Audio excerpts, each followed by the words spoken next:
Hello my friends, my name is Dragonheart, the Prince of Wales, and welcome to a video on the channel. Today we're going to be looking at the Blood Pack and also the recent patch that we're going to be getting for Total War 3 Kingdoms.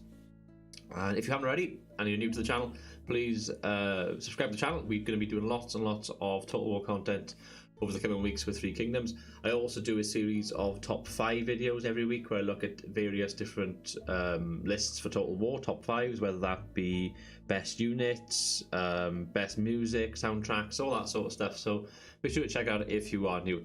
Anyway, we're going to look at Steam by here. That's what we've got right now for Total War 3 Kingdoms. This is the Reign of Blood page for the page, you know what I mean, for the DLC. So planned release is the 27th of June, which is 6 days as of me recording this, and it comes up as NA on Steam, which is good. So I'm assuming it's going to be a free update looking at this, although I wouldn't be surprised if they did have to charge something down the line. They usually do. It's usually like $1.99 or something, but when you go onto the Steam store, if I come back by here, you'll see by here you've got Yellow Turban Rebellion, which I've got, and then it's got 3 Kingdoms, Reign of Blood, NA. So have a quick look at this and read it. It's pretty self-explanatory, really. Experience the battlefield of ancient China to gruesome detail with the Reign of Blood effects pack for Total War 3 Kingdoms. This pack introduces a number of new gory and mature rated effects, animations and kill moves to the game in both campaign and battle. Once installed, these effects can be activated in the graphic settings of Total War 3 Kingdoms. It's a blood pack, it's pretty self-explanatory. The effects that it does have, which it does go into detail by here, on the campaign, there'll be event pictures that depict blood and gore, so that's pretty self-explanatory. New blood effects for battle resolution, combat, animations between characters. So when you see the characters in one-to-one combat, so I'm assuming when you get like Yan Shao versus Dong Zhou or something on the battlefield in a duel, you'll see them like slice their heads off and their arms and stuff. It'll be pretty cool. Like from a content creator standpoint, it's really good to see that sort of thing because it just makes war a bit more gruesome and gritty. Is it necessary? It doesn't change anything about the core gameplay, really. It's just a graphical effect, really. So take it with a pinch of salt. It's up to you whether you like that sort of thing or not. I personally prefer to see it. I would have liked to have seen it in the base game, but obviously the way Total War release things, certainly the last few years, they always release it at a further date, and it's something to do with the age rating apparently. So there we are. So battle effects: human dismemberment. So yeah, limb lops and beheadings. You can have dismemberment, you can get charred bodies, blood sprays on weapons, dead bodies, basically set the dressing for the battlefield, so you'll see the corpses just lying there. It's a blood scaler, so you increase or decrease the level of gore to your tastes. Please note, depending on your country of residence, the Reign of Blood effects pack may raise the age rating of the main game. So there we go. Pretty self-explanatory, don't have to go into too much detail. It's there, 27th of June. So yeah, you can get it here. I do have a couple of referrals in my description, so if you want to support the channel as well as get this DLC, if you've got to pay for it, which you possibly will have to in the future, the links are down below. Anyway, let's go on to Twitter. So on Twitter, Creative Assembly 18 hours ago, they've put some stuff on here. So we'll start off by here. We're hoping to release this week, but we found some minor bugs a few days ago, and we want to make sure the pack is as polished as possible before we release it. This means that we are separating the upcoming patch and the blood pack from one another, as we still want you to get the critical fixes in update 1.1 as soon as possible, including a potential fix for the campaign map stuttering, which will be added to the beta soon.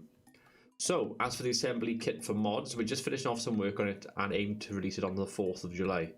So release schedule for next week is 1.1 will be released on the 25th of June, and 2 days later on Thursday the 27th, the blood pack will then be released. So that's all there. And actually, I just answered my own question. I should have noticed this earlier. It will cost money. The Reign of Blood effect will cost either £1.99, $2.99 or €2.99. I did say it was £2, the other one, so I'm not surprised. So there we have it. Even though I haven't updated on the Steam store yet, it is confirmed by Total War's official Twitter account that it will be $1.99. So that's the blood pack. And then finally, to finish things off, we've got the patch 1.1. So let's have a quick look at what that's going to entail. So links by here, guys. If you want to see it, it's at the top of the page, just go to Total War blog and you'll find it on the page. So different languages, how to get the update. So pretty self-explanatory here. It's for most updates, it's always the same thing. You right-click in Steam Library, Properties, Betas tab, Update Beta, and then you can select it from there. So this update addressed a number of areas which may have been reported by players. Some major areas of focus include stability for reduced crashes, many battle AI fixes and behavioural improvements, further tweaks to vassalization rules in order to reduce Yan Shao's vassal dominance, improved tutorialization. Hey, I've got a beginner's guide if you want to check out a tutorial. Sorry for the cheap plug, but there's actually, to be honest, most Total War tutorials in game, they're a bit meh historically, so I'd definitely recommend watching a YouTuber do it who's actually played it and experienced it and stuff. Anyway, going off on a tangent. Improve UI with key tooltips added for food breakdown. Babies are now more likely to be born from marriages, and the UI can now be upscaled to 200% for 2K resolution. So pretty cool there. So there's some stuff here for animation. Units should now play their combat idle animation before withdrawing their weapon. Strategists now draw their swords at the appropriate time. Balance, hidden axes ammo reduced from 10 to 5, hit points increased by 20% for the following units, and you've got all them listed below. I'm not going to read all of this because it's there for you to read. I'm just going to pick out some main parts. So that's for the balance and animation. So battle UI and battle. Units in turtle formation now drag out correctly. Trebuchets now correctly damage rams. Trebuchets cannot now be damaged by standard arrow, so I'll change things up a little bit for the siege battles and stuff probably. Battle AI control characters should no longer go idle in front of arrow towers. There's a lot of stuff here for battle AI, a hell of a lot of stuff. Let's see what I can pick out by here. Archers on walls react more decisively to threats and are less likely to break position, particularly at the battle outset. AI units are now less likely to deploy on top of one another. That's good. AI cavalry are now less likely to charge spearmen. AI armies now better coordinate with reinforcements in their choice of settlement entry points. So big changes to the battle AI here. It didn't need to be changed. There were a few things I've noticed from people playing this game and my own experiences that it needs to have a patch or two. Battle art. It's a big one for me. It says reduced instances of camera clipping with barricades in deep water. Season flags now work correctly in farms. Various map scenery improvements. Fixed an issue where some drop unit banners were not animating, and fog reduction in Red Cliff's historical battle intro. So there we go. That's on there. The battle UI as well. When a battle is paused in cinematic mode, the pause icon no longer displays. Makes for much better for screenshots. Yeah, that did get in the way a little bit. The term battle statistics in the unit details panel has now been changed to unit stats for consistency. And then it goes on then, battle UI. Campaign, the Emperor's seats are correctly moved when a capital is moved. Good. More animation variants will now trigger for delegated battles. AI factions should now no longer declare emperorship as a result of the player moving their capital. Campaign balance, so Lubu is now more expensive. Good, because you could like, I watched a video the other day where somebody like derped and was able to get Lubu on like turn 5 or something. And they were able to afford him as well. It's like, whoa, that just shouldn't be happening. Babies are now more likely to be born from marriages. Dongzhou's intimidation resources now decays more slowly. Huang Shao and Higi people in power bonus are now applied correctly. Got some campaign UI stuff and campaign map stuff. Big stuff for diplomacy. Obviously, diplomacy being a big part of the game this year. Probably one of the best Total Wars as far as diplomacy option goes. There's so much you can do. I think the only thing it hasn't got in diplomacy now is the ability to have hostages, which you could have previously in Shogun 2. So that's like the only thing missing. But apart from that, it's got like everything else, which is great.